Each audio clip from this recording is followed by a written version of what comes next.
Hey everyone, welcome back to another Mattel Jurassic World review. Today we're taking a look at the Dino Escape Mega Destroyers Pentaceratops. Hooray, another new species in the line. Dino Escape has been really repaint heavy, so it's always nice to get a new species, and Pentaceratops ranks pretty high up there as one of my favorite ceratopsian species, so I was really happy to see Mattel finally make this one, and this thing looks great. It looks much better than it did in the promo images, and I'm so happy to finally have one. This figure is currently available on Target's website. That's where I ordered it from. I'll leave a link down below in the description if you want to pick one up that way, and they're also showing up in stores at Target and Walmart. So let's go over the package really quick before we crack this figure open. You got the Dino Escape logo down here, Jurassic World logo up here, blue. It's blocked a little bit by the capture gear. Got these smash paddock fences, and down here in the corner you have a picture of the action features on this Pentaceratops, and turning it around gives you a couple more pictures of how it breaks out of that capture gear. And then down here in the corner is the other figure in this wave, the repaint of the Dinosaur, which was recently reviewed on the channel. So enough about the packaging. Let's crack this figure open and take a closer look. Alright, let's start with a nice 360 degree view of the Pentaceratops. I really like this thing. It's such a cool looking figure. I love how big the head is. Fun fact, Pentaceratops have one of the largest skulls of any known land animals, and I think it's pretty well represented on this figure. And it's actually a decently accurate Pentaceratops head sculpt on this thing, which, you know, is kind of rare among the Jurassic World figures. The color scheme is nothing spectacular. It's just, you know, a light brown with gray striping, and you have a little bit of like a cream coat on the underside. But I think it works for this figure. It all around is a nicely painted figure. I just like the aesthetics of it, and the head is just really cool, and I love how the capture gear looks on this figure. Really nice touch. So yeah, I'm really happy with this figure. This might actually be a late addition to my top 5 Mattel figures of 2021. I should be doing that video probably in another couple more weeks, but yeah, I think this one definitely made the list.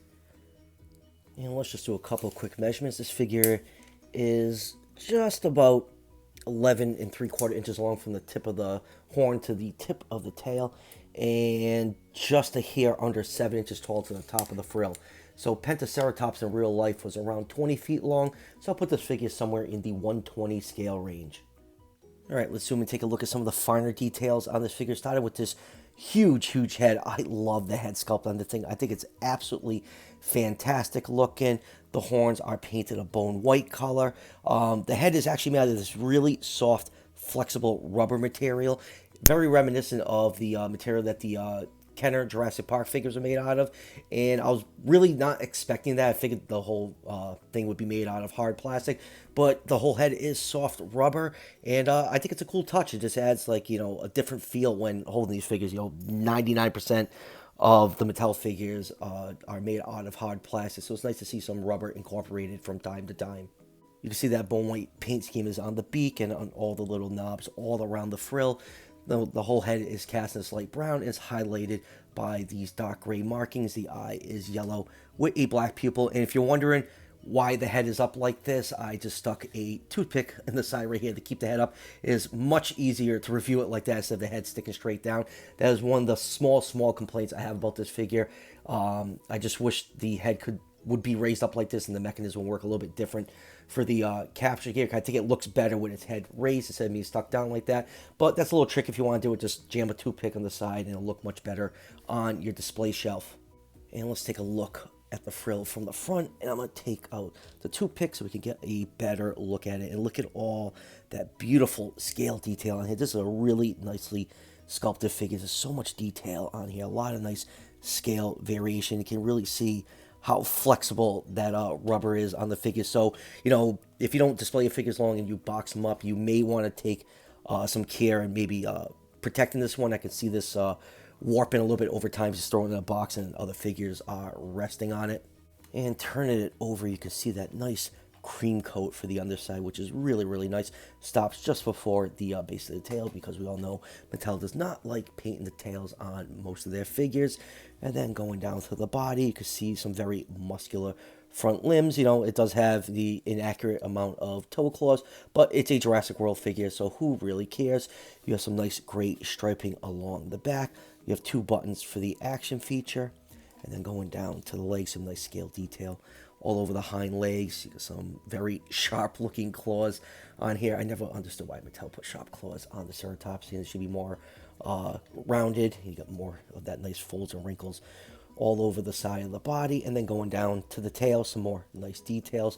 Tail does curve slightly to the side. Figure's very, very front heavy because of all that rubber. So yeah, I really like this thing. Very cool looking figure. Definitely, like I said, one of my favorite figures released so far this year. I think this thing is going to be really popular with collectors. And before I forget, here is the scan code for those of you who want to scan this figure into the Fax app.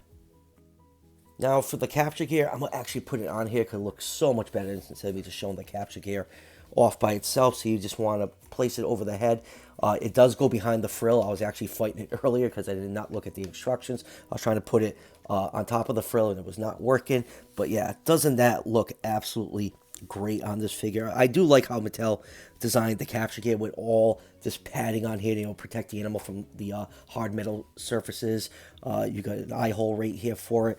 The horns are nice and secure, and they did a really, really good job on here. You can see more of that padding underneath the chin. It goes all the way around the neck. They did really nice job on here. You got some rivets on here. The only thing I wish was just a little bit of paint apps on it, just a tiny bit would go a long way. Like just maybe highlight some of these metal pieces, or just give it like a nice dry brushing. But you know, it's paint apps in Mattel, and they really, really like doing multiples of them.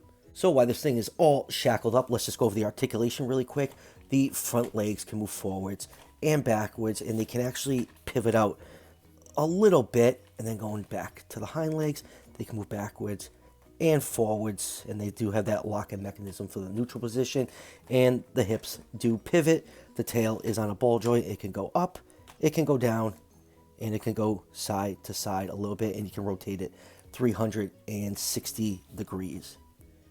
Now for its action feature, this figure actually has 2 buttons on its back, very reminiscent of the Dino Rival days when they had the dual attack figures with the 2 action buttons. So the back one right here controls the body, and the torso will swing side to side. Let's turn it to the camera. You can see the Pentaceratops thrashing back and forth, but that is not enough to break the capture gear. What you want to do next is press this button right here, and that will cause the head to move up and down and bust out of the gear.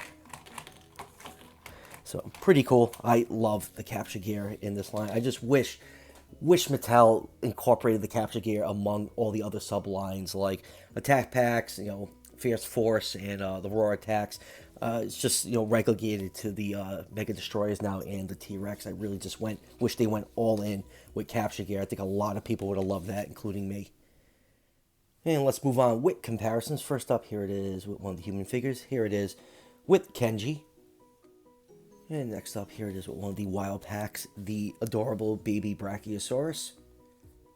And next, here it is with the Danger Pack, Scorpius Rex.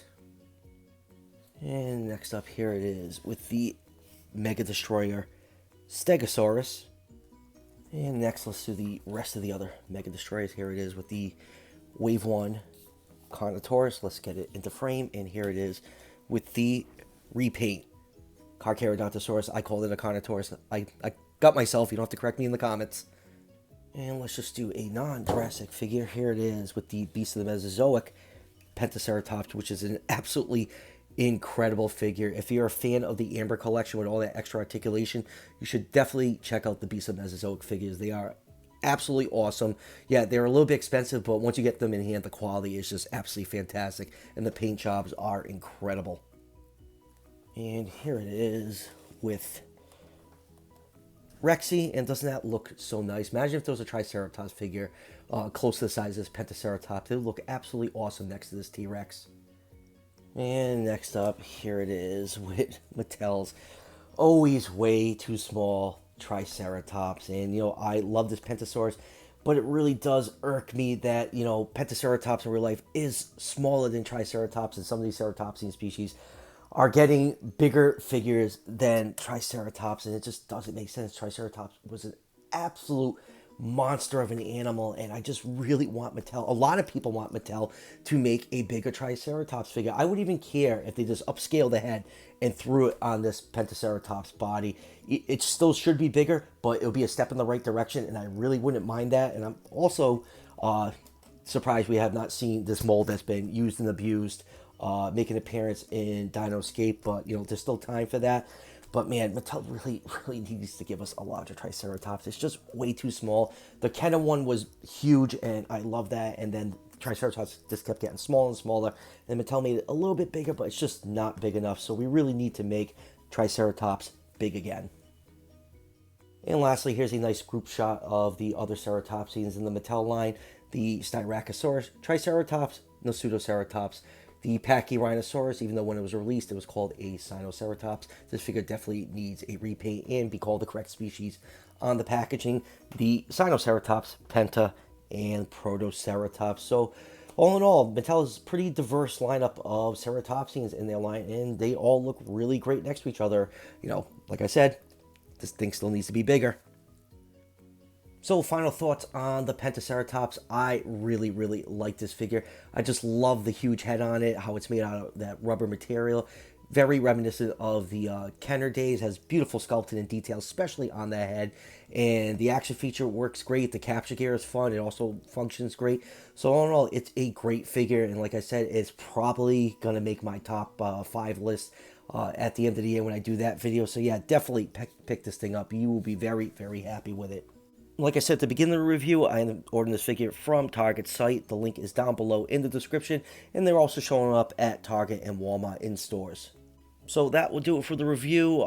Wave 3 of the Beast of Mesozoic Ceratopsian series. The rest of my figures, they should be here probably in a week or so. I think David said they're going to be shipping out on Monday, and I still have the Raw Attack Kentrosaurus. Actually, I wouldn't be surprised if that figure showed up today. For some reason, I ordered both figures together, and they shipped separately for whatever reason. So I should have the review up on that figure in another day or so. So that will do it. As always, if you're enjoying the content on this channel, show your support by hitting that subscription button just below the video. Each subscription helps out the channel tremendously, and it's greatly appreciated. And I'll see you guys for the next one.